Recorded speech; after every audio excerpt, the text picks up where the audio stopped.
He thought his British salary was pretty good. Then he discovered what Americans were earning for similar work, and suddenly he had a very different question.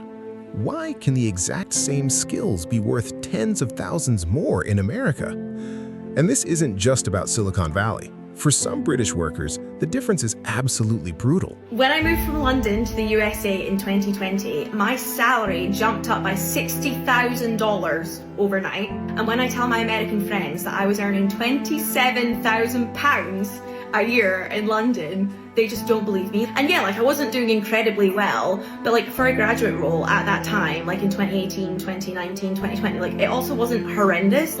A lot of my friends were kind of in that same 30K bracket. My rent was only $1.50. My health insurance was free from the NHS, healthcare.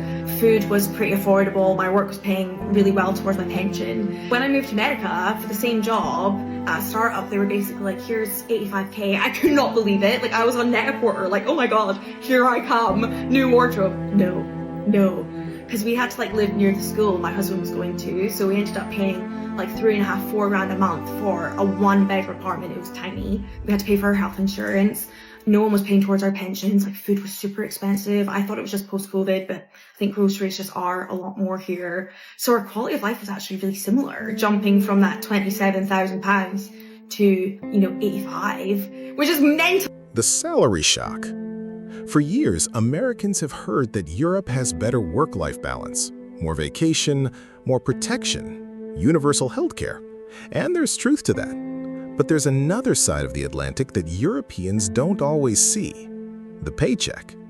According to Fortune, the average UK graduate starting salary in 2021-22 was about £30,921.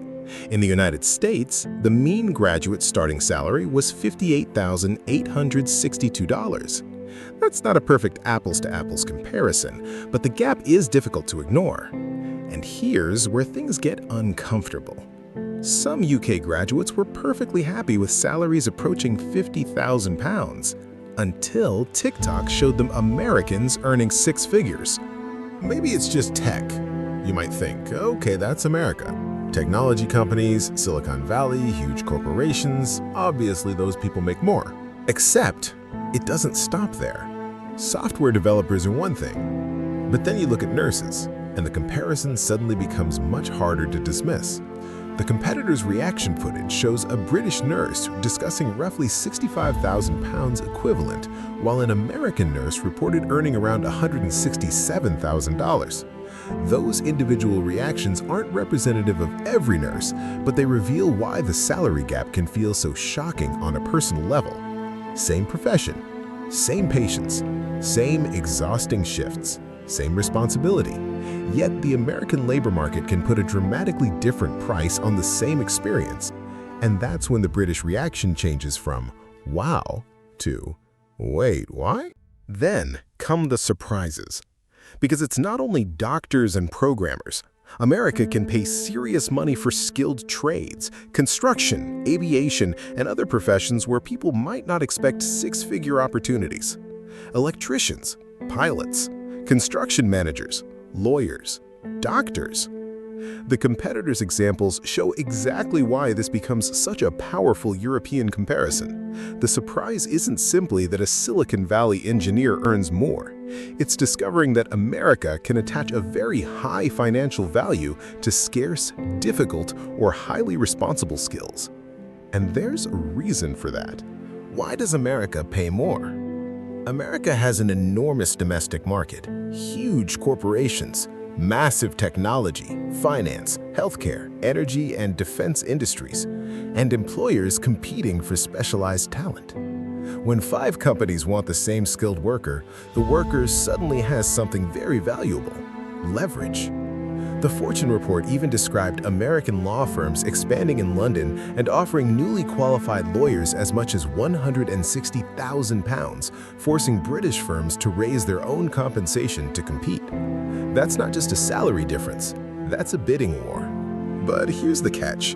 Before anyone in Britain starts booking a one-way flight to Texas, there's something you need to remember. Gross salary isn't the same thing as quality of life.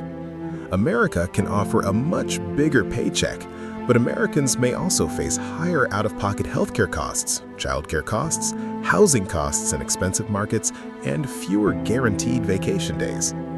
Europe generally trades some earning potential for a stronger social safety net, more mandatory leave, and greater protections. So the real question isn't who has the bigger salary. We already know the answer can be America. The harder question is, how much of that bigger salary do you actually get to keep? And what are you responsible for paying yourself? And maybe that's why these British reactions are so interesting. Because America isn't simply a country where everything costs more. It's a country where some skills can also be worth considerably more. You can earn more. You can potentially climb faster. You can move to another city and sometimes completely change your earning potential. But you may also take on more financial responsibility yourself. Britain offers a different bargain, less upside in some careers, but more protection built into the system. So if an American company offered you $100,000 tomorrow for the same job you're doing in Britain, would you take it? Or would you keep the lower salary and a stronger safety net? That's the real American salary debate. And honestly, there may not be one right answer.